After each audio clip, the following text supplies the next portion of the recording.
There's two of you.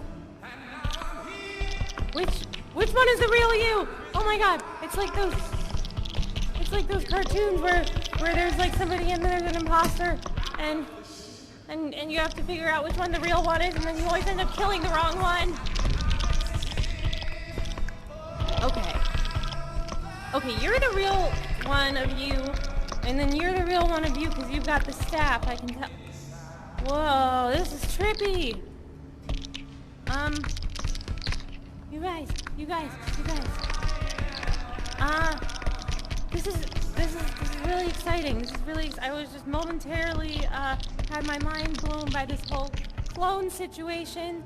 But, it's me, it's Abby. I was supposed to go on and do like a regular, like, story time show with, like a New Year's kind of theme. Because, it's a big day. Oh, hi! Hello! But, there is some big news, you guys. I'm still gonna do my show, but I gotta tell you the big news first. So, there is a Crob egg that is probably going to hatch tonight. Now, normally that's not a really big deal. Crob eggs hatch all the time. Like that guy was probably born yesterday. But there is an ancient legend, a prophecy by DJ Crob that states that if a Crob egg hatches and a baby Crob is born on New Year's, then there will be a year of good luck for all of Crob kind and everybody else in the Under. So I'm really hoping that this is true. I saw one of the eggs kind of shaking, and nobody was there. So I'm really... Oh, Ronald Pete's done, so it's my time to go on stage anyway. But yeah. This is exciting stuff. I don't know who exactly this baby belongs to. It's kind of hard to keep track of them because all the eggs are, all the eggs stay. Allow me to now, they all kind of get mixed up.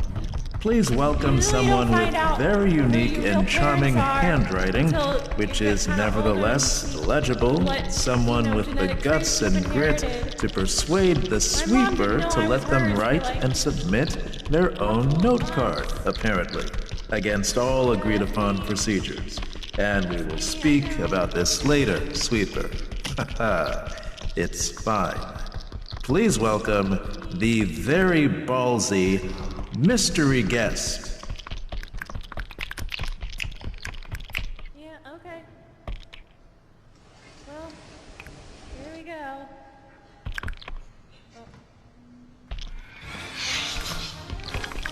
You don't really need the intro music, MC. They already know it's me. It's fine. It's not a big deal. You can cut the music. Cut the music. Okay. Yay! Well, sorry, I got a little bit rocked by this big news. So, I am going to do my regularly scheduled story time and try not to be too distracted. But wouldn't it be fun if we use this story time to speculate about this new baby crab that's about to hatch as a New Year's miracle? Oh, hi Figgy. It's good to see you. That's Figgy. I helped them adopt Figgy. Figgy hatched. And Figgy hatched out of an egg, just like this new one. Well, that was a golden egg.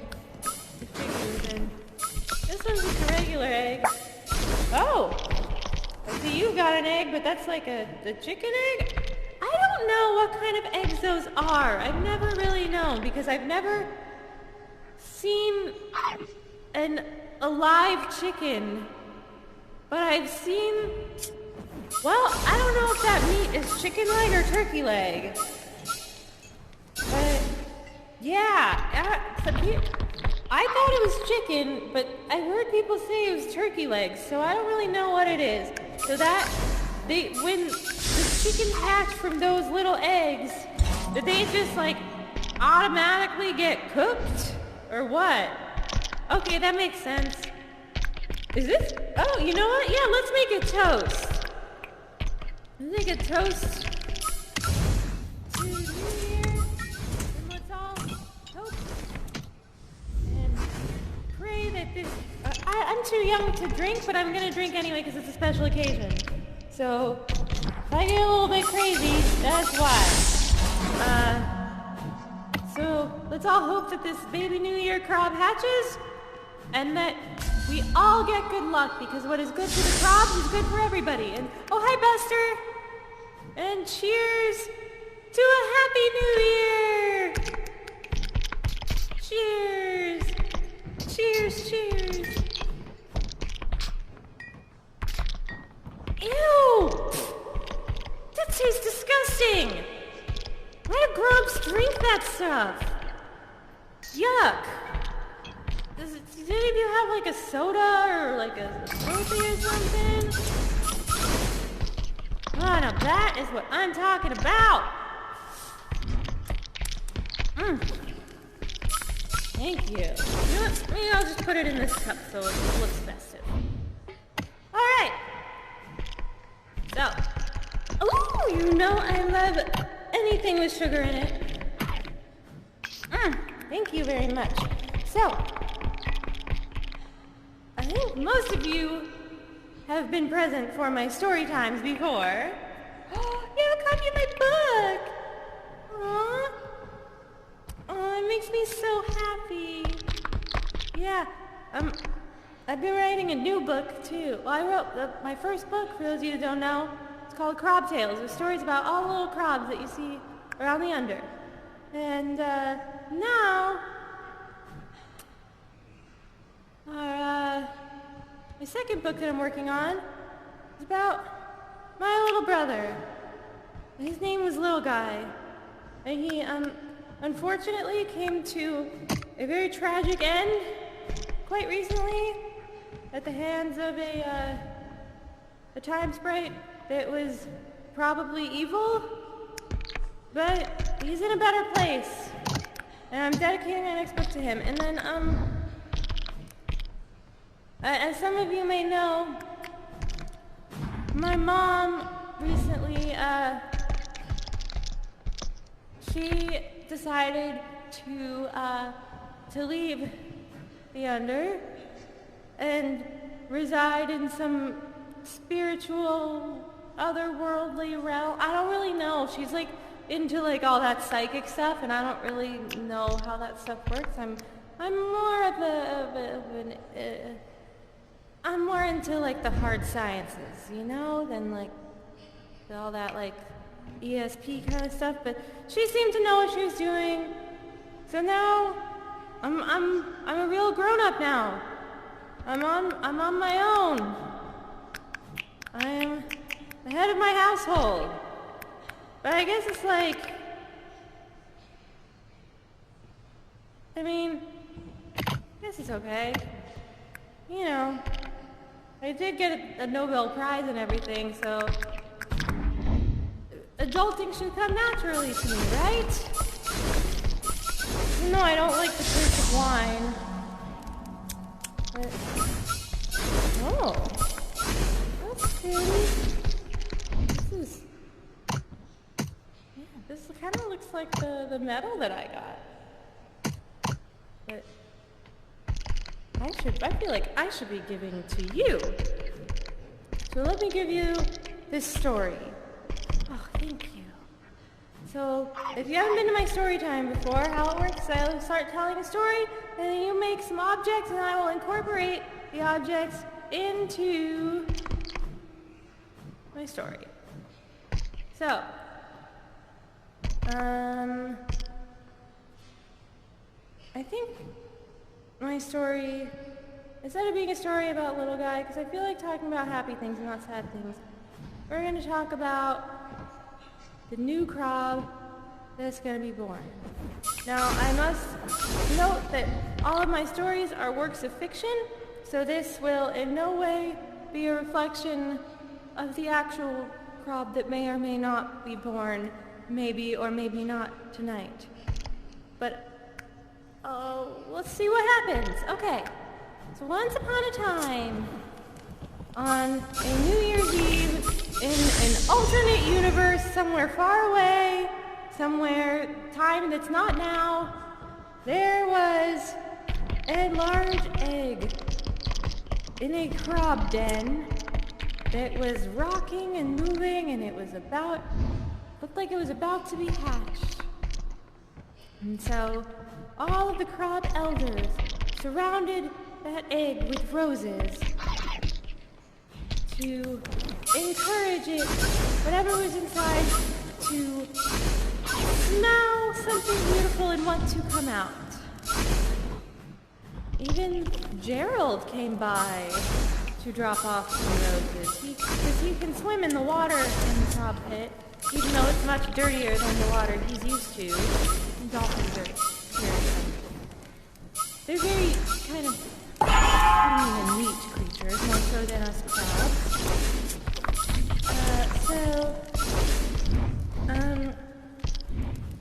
They also laid a bunch of apples out next to the egg in case the baby Crob was hungry. So, they poured beer around it to, because the carbohydrates and the carbonation in beer can induce an egg to hatch more quickly. That's just science. But it was almost about to be midnight. So if this egg didn't hatch, that was going to be bad luck. So one Crob took out a knife and said, "I will just stab the egg open." And the elder said, "No!" and smacked that Crob with their staff. And the elder Crob said, "You cannot do that! You don't mess with time! What the clock says is what the prophecy foretells. You will be dead meat if you break open a Crob egg before it's ready to hatch." So that Crob learned their lesson. And then the busted dog came by to try to see if he could help the egg hatch. And Buster barked and barked and barked because maybe that would get the baby Crob inside to be curious about what was going on out there. They tried all these different things to try to get the egg to hatch. They tried putting a hat on it to see if maybe it was interested in fashion and wanted to, be able to wear stuff better than an egg could. They tried playing songs for it on a guitar. They tried casting a magic spell with a shooting star.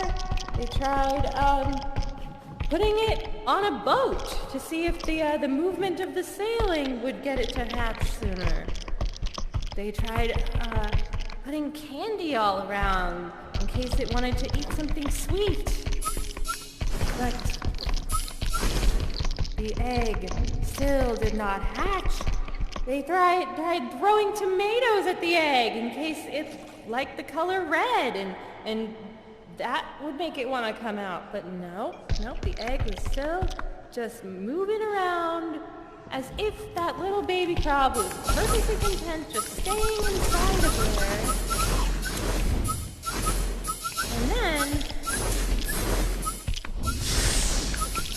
then they tried playing music on a keytar instead of an acoustic guitar in case it was into electronic music.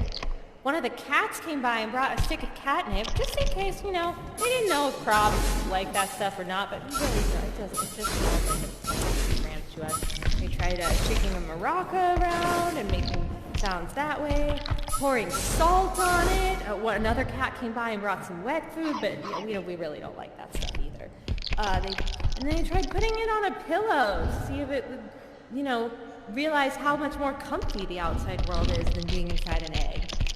But still, the egg did not budge. A time spider came in and held their mask up and offered to do some magic to help the egg hatch. But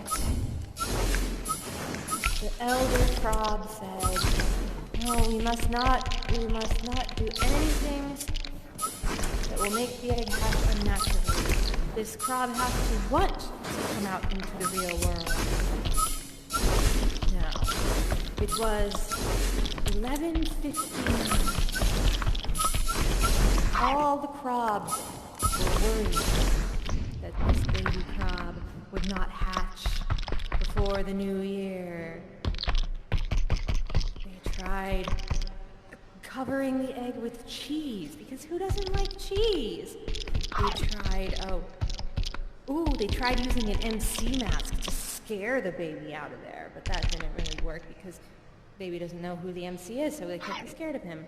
And then, finally, it was 11:59 and 55 seconds.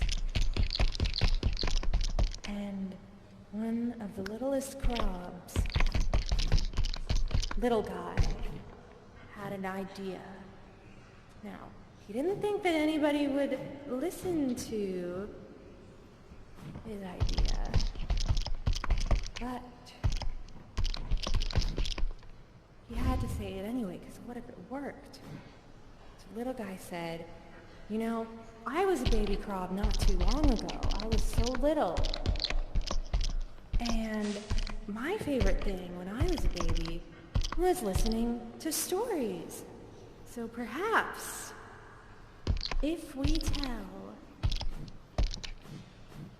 a story to this egg, that will make that little baby Crob want to hatch. So, he took out his favorite book and was surprised that all the other Crobs actually listened to him. Partially because he was really cute, partially because it actually was a very good idea, and partially because, well, they had 10 seconds left and they were running out of ideas. He opened the book and started reading some Crob tales. And suddenly, when the story got to a very juicy cliffhanger moment, there was a crack in the egg, and then another, and then another, and then another. And out came the teeniest, tiniest baby Crob. And the egg shattered into pieces. And this little baby Crob said, I gotta know what happens next! And so, at 11:59 and 59 seconds, the baby Crob was born. And there was good luck for all of Crob kind. And there was good luck for all of the tiny sprites. And there was good luck for everybody else. Gerald and Buster and all the cats. Yes, the littlest baby. And they shot off fireworks into the air. To celebrate this miracle, they had the best luck for a whole year. But while they were all celebrating, all of a sudden, they heard a scream. It was a little baby Crob who said, but I want to hear the rest of the story. Stop celebrating. And so they stopped. And little guy finished the story, and the story had a happy ending. And there was good luck, and that baby Crob grew up happy and grew up to become the King Crob that you all know today. And success reigned throughout the Crob Kingdom and all of the Under. The end. Remember, that's all a work of fiction, so don't know how it's actually gonna go. I mean, yeah, I'm very curious. Well, I'm just so excited. I don't know what to do, but I'm so very excited. excited. Okay. Well. I'm gonna go, Actually, maybe we can go check on the egg right now. I don't think it'll be ready for a while, but you can go see how it's doing.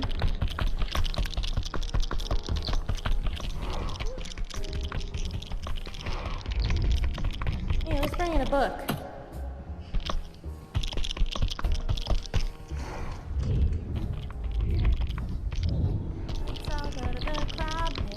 Let's all go to the Crob pit.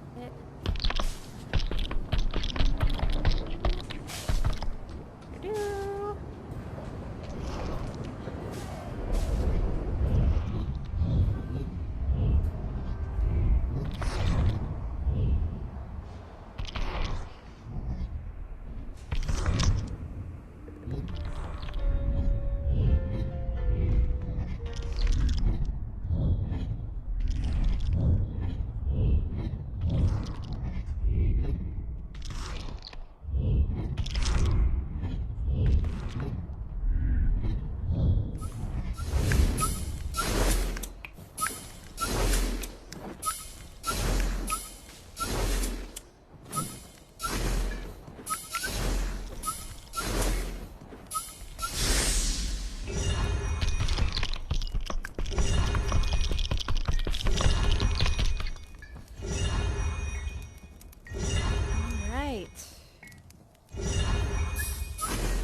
Ready?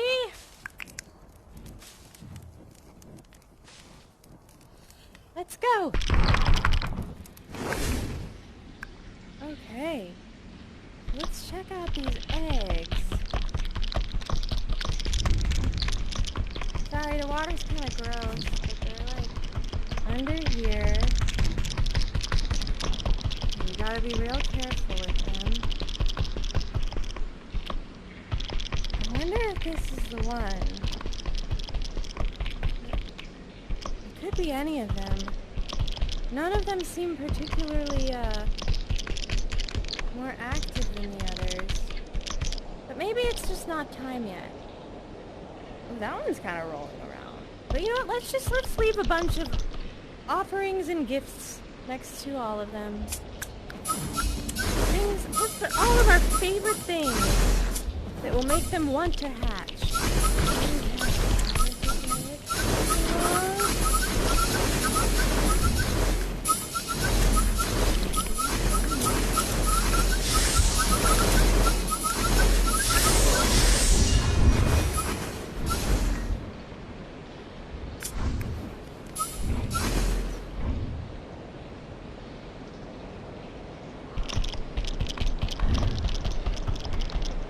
They're gonna love this.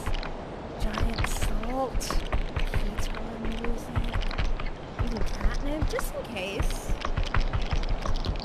Alright. Now, I think I should just let nature do its thing. Maybe we can all go back outside. Just wait a minute. Come back in a while and see what happens. Okay?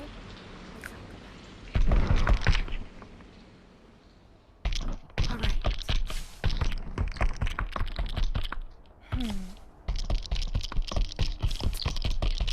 I'll give it a few minutes. I'm gonna go make sure all the other Crobs know. So I don't know if like HS or God, I probably have to tell my Aunt Crobberta. I don't want to have to talk to her though. I have to make sure everybody heard, okay? But very, very happy New Year to you all. And let's see. Let's see what happens. All right? Bye-bye. I'll be back soon, okay? Wait.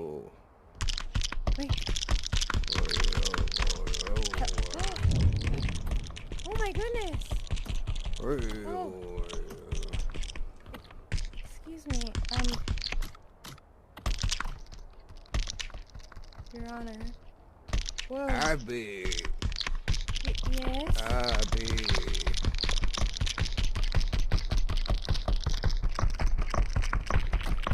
Good evening.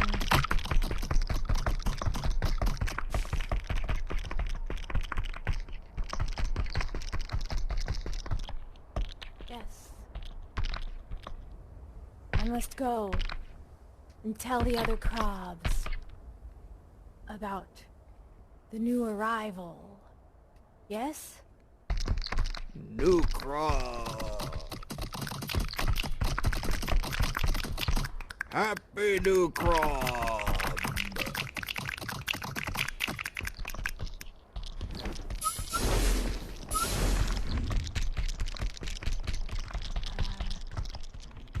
Just give him lots of giant salt, and you'll be okay. Okay?